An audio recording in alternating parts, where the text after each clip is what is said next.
murder a liberator, but you can't murder liberation. You can murder a revolutionary, but you can't murder revolution. And you can murder a freedom fighter, but you can't murder freedom. You're tapped in, so let's get right to it. Nolan Xavier Wells. By now, everyone has heard his name and is finding out that this young black man, 18 years of age, went out on a boat trip on July 4th with three white friends. The trip was an excursion to what they call Horn Island in Mississippi. The three white friends returned without Nolan. However, they had his cell phone.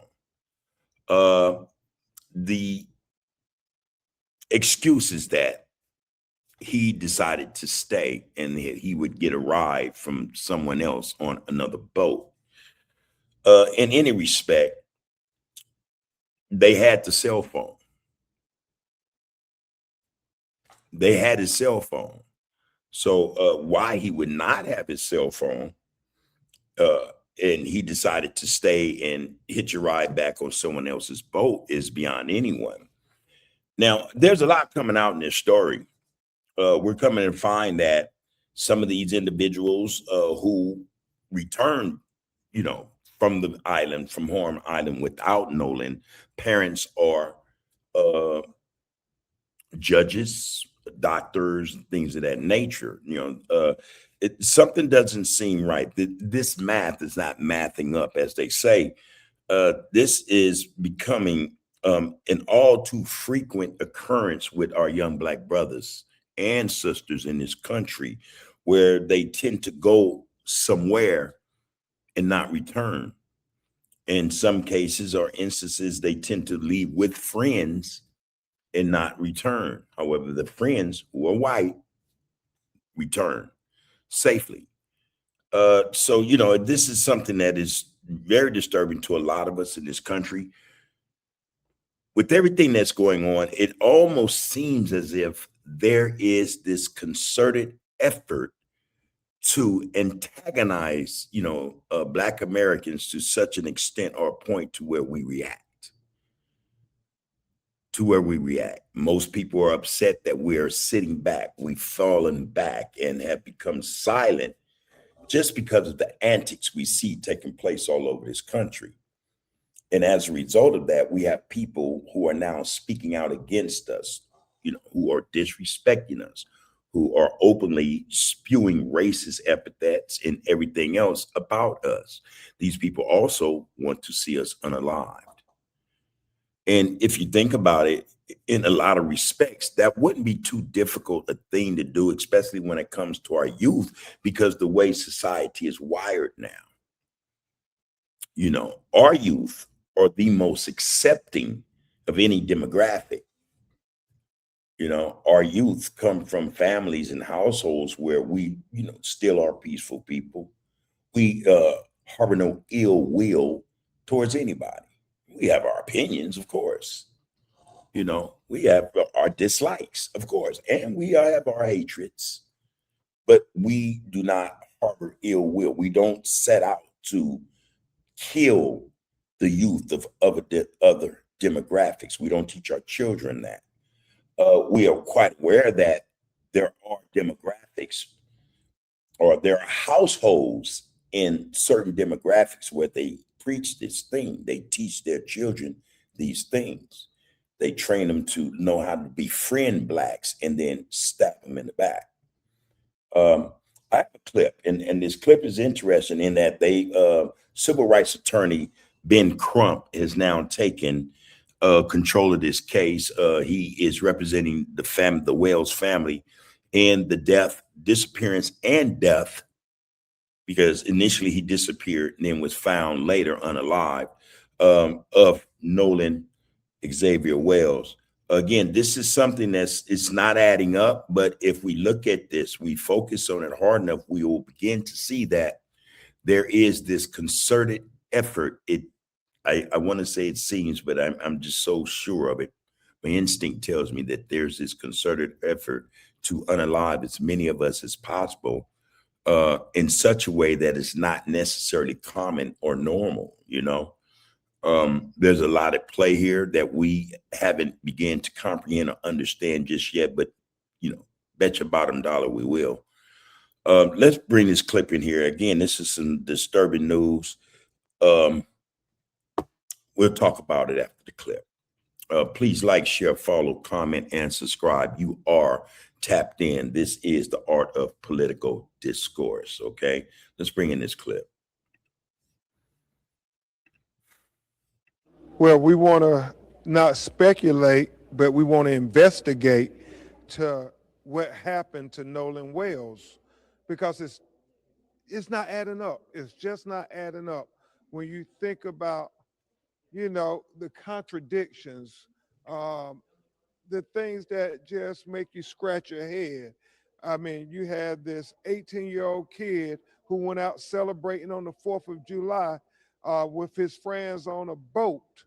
And tragically, they all came back, but Nolan didn't. And Nolan was the only African American in the group. And so it is like making people harken back to the sins of the past in the state of Mississippi.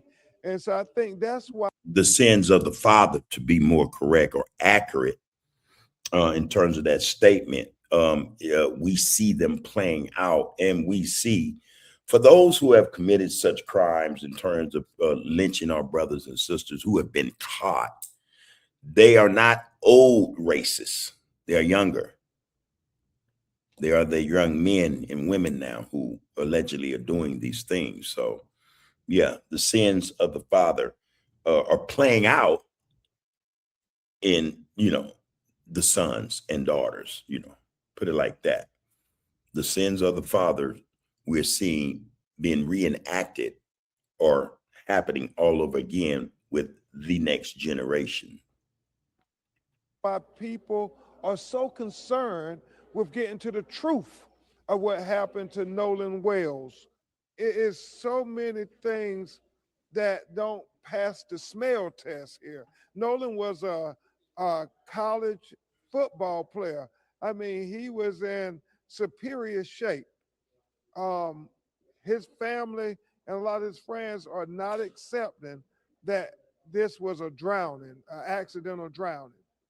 As a civil rights lawyer, I think the public outcry is warranted because you can't escape, the history in America and especially in the deep South, like places like Mississippi, where you have had racial killings where there was nobody held accountable. And so they're asking those questions. Are they getting a fair investigation?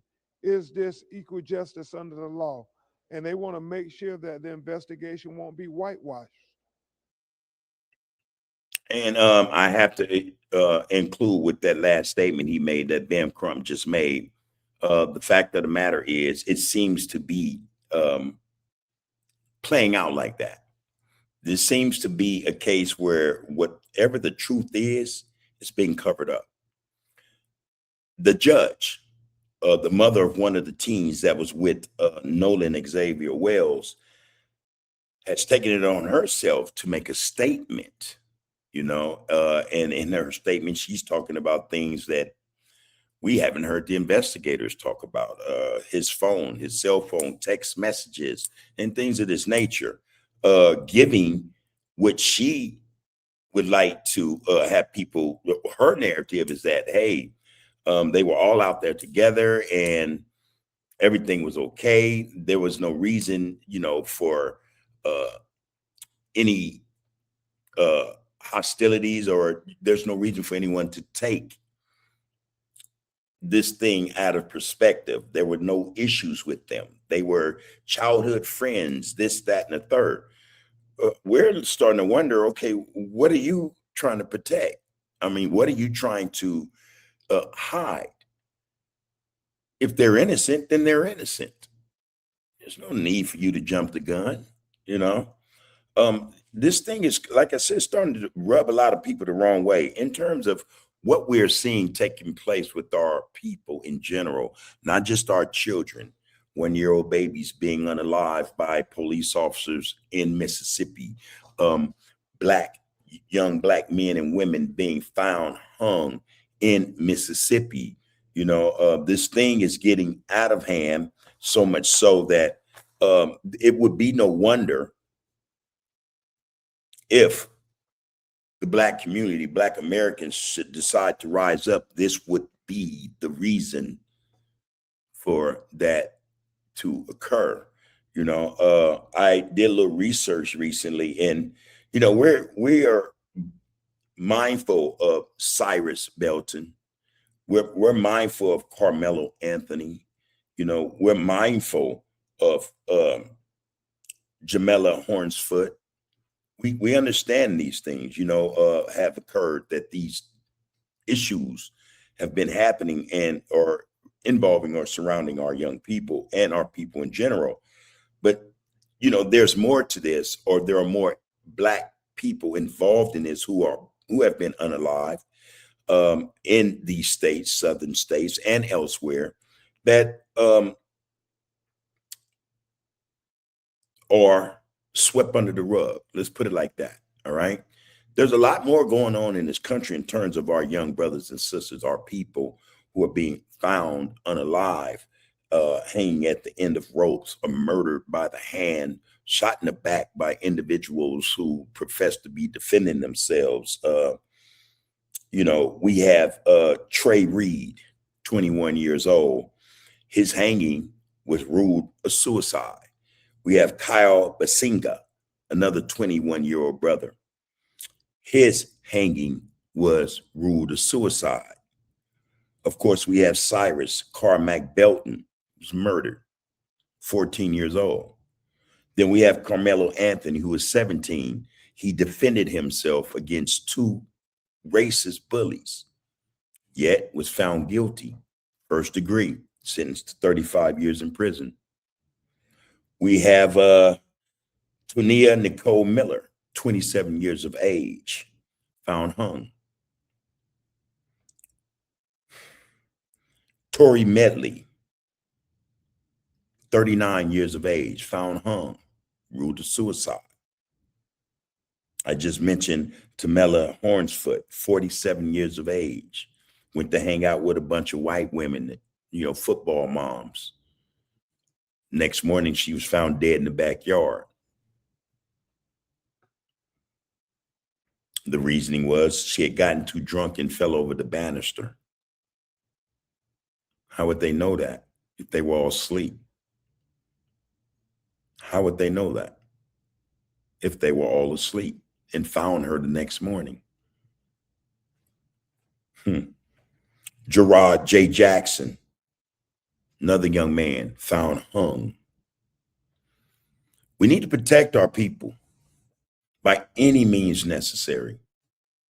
By any means necessary, we need to protect our people. And also, we need to make sure that when something of this magnitude occurs, we respond. We respond. These type of situations, these losses of our people should not go unchecked. Should not. But how do we prevent this type of stuff? We're in a situation where we're in a country that, for one, does not respect, care for, or love Black Americans. Those are facts. Facts, all right? We need to start telling our youth, our people in general, hey, give them 50 feet. Give them 50 feet. And this is especially directed at our young sisters and brothers. You don't have to hang with them. You don't have to prove anything to anyone. And certainly do not allow yourself to be found in a group of white people drinking and using drugs, and you're the only Black American there. By all costs, avoid that. All right? This is 2026. Nothing has changed in this country, people. We need to accept that and carry ourselves accordingly. Nothing has changed in this country, in spite of the propaganda and the false narratives that they spew at us. Even our own politicians, they don't care. Pay attention. Look at the news. Where are they? Where are they? They'll tell you, hey, I'm doing the business or the work of the people. What people are you talking about? Can't be us. Can't be us. None of them have pushed relentlessly an anti-black, anti-African American bill. Unstop, just go about it and do not stop trying to get a bill for us passed. None of them do that, but they push for the people. It's obviously not us. So I'm saying that to say things aren't going to change, brothers and sisters, no matter how you vote or who you vote for. It's high time we understand that we're going to have to take matters into our own hands, be it socially, be it politically, financially, educationally. We are going to have to do the work. Don't entrust anyone else with our well-being. And that would include a whole lot that look like us. War is being waged on Black Americans. In fact, it's never stopped. It has been ongoing for hundreds of years. It's time to turn this page. And the only way we're going to get to another chapter in this book is if we turn the page and write the chapter, the next chapter for Black Americans here in this country. It's too many of our brothers and sisters in recent months have been found unalived, and no one is held accountable for that loss of life. No one. Wake up, Black people. Wake up, Black people. Wake up, Black people. It's time to separate ourselves. It's time to do the business of Black people. It's time to protect our women and our children. Let's go to work.